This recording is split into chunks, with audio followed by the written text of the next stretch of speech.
वो शख्स जो कि जलसों में कोशिश करता है कि इस्लामी टच दे, वो शख्स जो कि जानबूझकर मजहब का नाम इस्तेमाल करके कोशिश करता है कि जी मुझे शायद मेरा वोट बैंक बढ़ जाए, उस शख्स को आप ये देखें कि उस शख्स को आज पूरी दुनिया किस नाम से जानती है। और मैं ये कहता हूं कि जी हम सब मुसलमान हैं, मजहब का सबको एहतराम है, लेकिन कोई शख्स इतना गिर सकता है कि खाना काबा की जहां पे तस्वीर नुमा हो उस चीज को बेचे। हम सब के लिए मजहबी जगहें तमाम अहम होती हैं, हम सब के लिए इन चीजों की बड़ी अहमियत होती है। उस शख्स ने, जिसको दुनिया में उस ग्राफ कंपनी ने एक ही वॉच बनाई जिसमें खाना काबा की तस्वीर थी,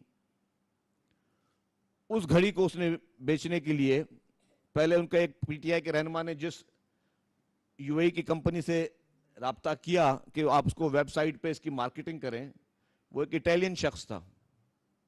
ये घड़ी कोई और भी खरीद सकता था, जिसने मार्केटिंग की वो इटालियन शख्स था, और ये घड़ी किसी मजहब का शख्स भी खरीद सकता था। लेकिन खाना काबा की जहां तस्वीर हो उसको अगर बेच देना, ये डूब मरने का मुकाम है। एक तो ये शख्स दोबारा कभी वजीर आजम नहीं बनेगा, लेकिन अगर खुदा ना खास्ता कल को ये वजीर आजम कभी बन भी जाए, तो किसी दुनिया में जब जाएगा तो इसको लोग क्या कहेंगे? इसको कोई तोहफे देंगे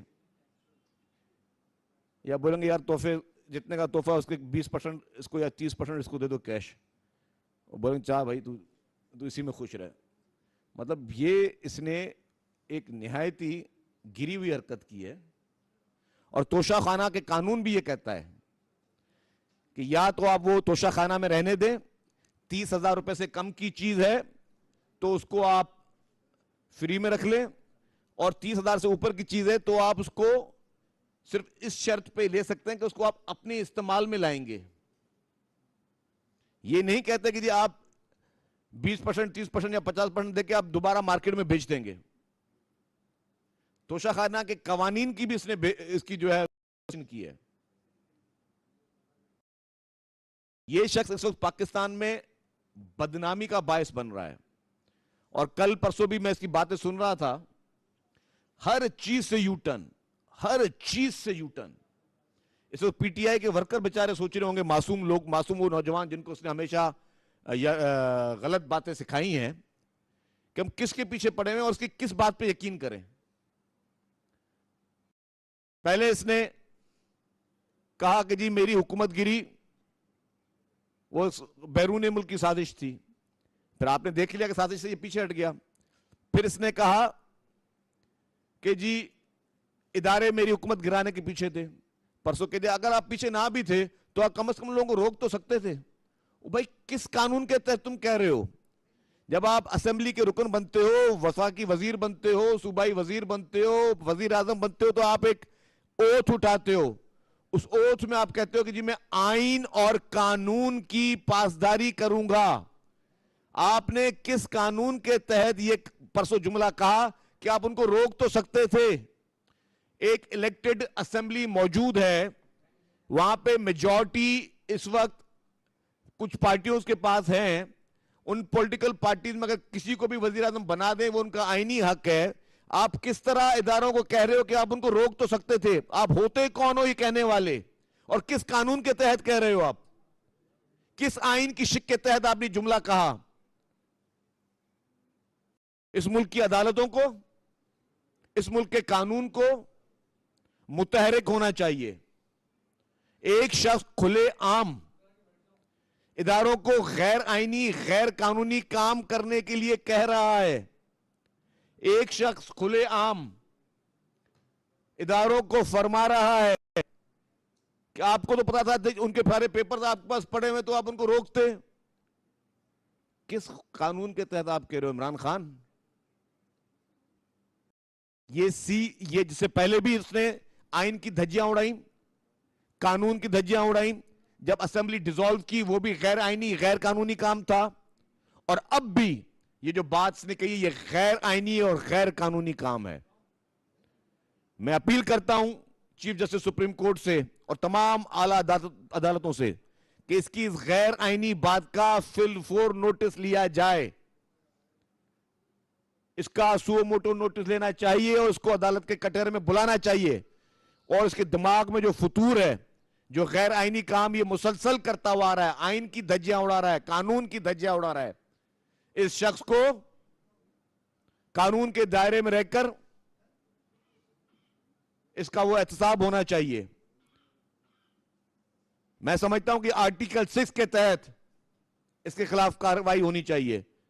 जिस तरह से असेंबलियां तोड़ी जाली लेटर पे, जो कि जिसका वजूद भी नहीं था, फिर ये इदारों पे इल्जाम लगाता रहा कि जी उन्होंने इसके खिलाफ किया, और फिर इसने और भी इल्जाम लगाया। इसने कहा जी मुझ पे एक हमला हुआ है, वो हमला जिसमें पता नहीं कितनी गोलियां चली हैं, और कमांडो जो हमारा तैयार है सुपरमैन, उस पर भी इसने प्राइम मिनिस्टर का, इंटीरियर मिनिस्टर का और इदारों के नाम लिए। और कल आपने सुना होगा परवेज इलाही साहब ने क्या कहा। परवेज इलाही ने कहा जी वो नाम वाम उन्होंने बोल दिया, बस सब चीज खत्म हो गई।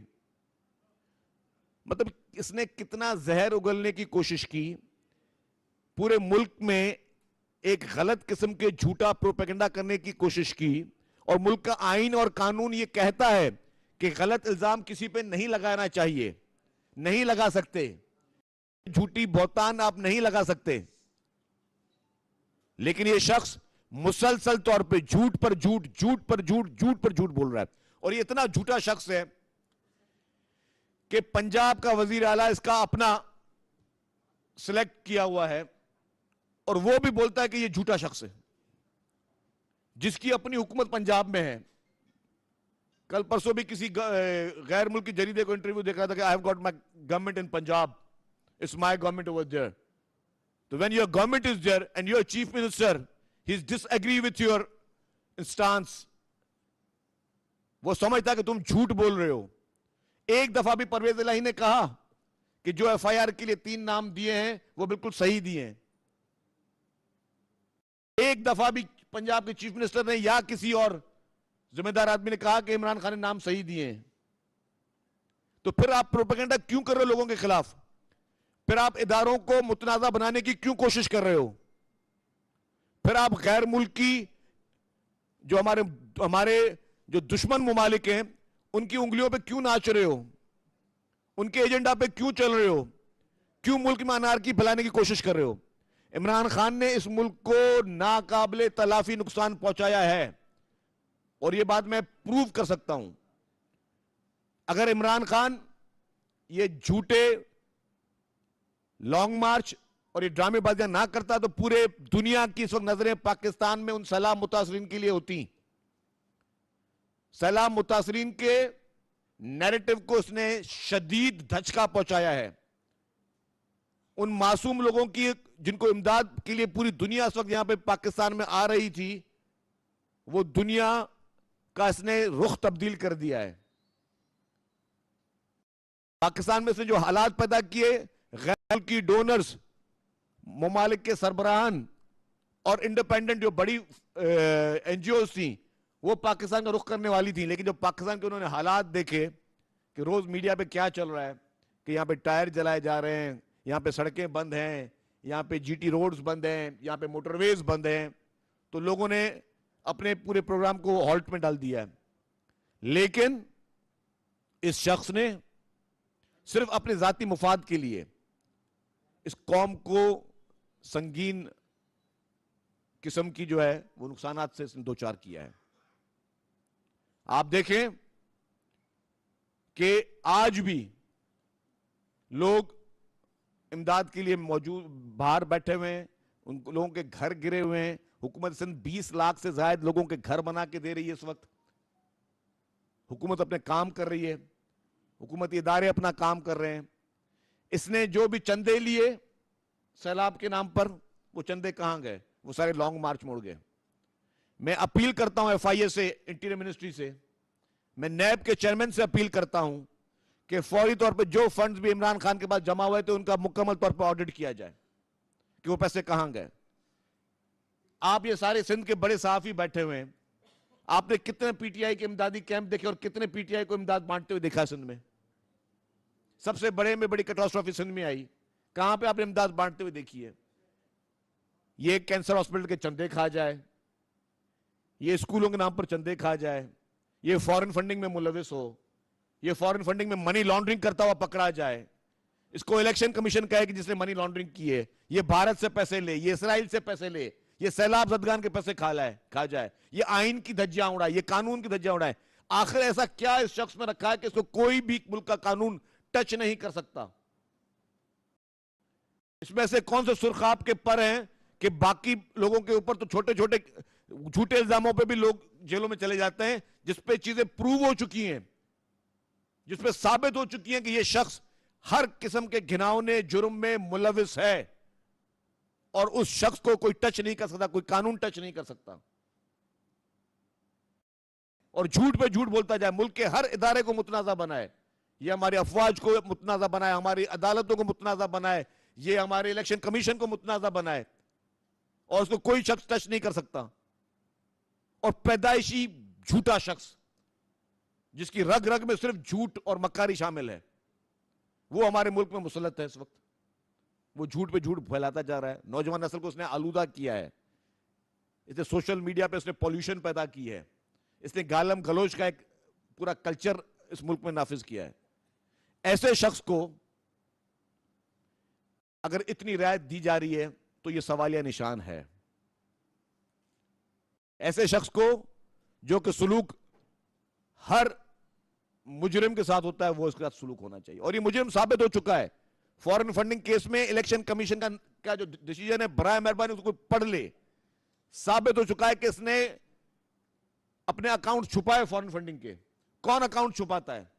अगर उसके पैसे जायज थे और वो पैसे जायज तरीके से आए और जायज तरीकों से इस्तेमाल हुए, तो कौन छुपाता है वो चीजें? वो सारी चीजें इसने छुपाई है शख्स ने।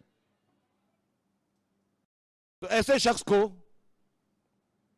हम आज भी इस मुल्क में आजाद घूमने की इजाजत दे रहे हैं, जो कि नहीं होना चाहिए।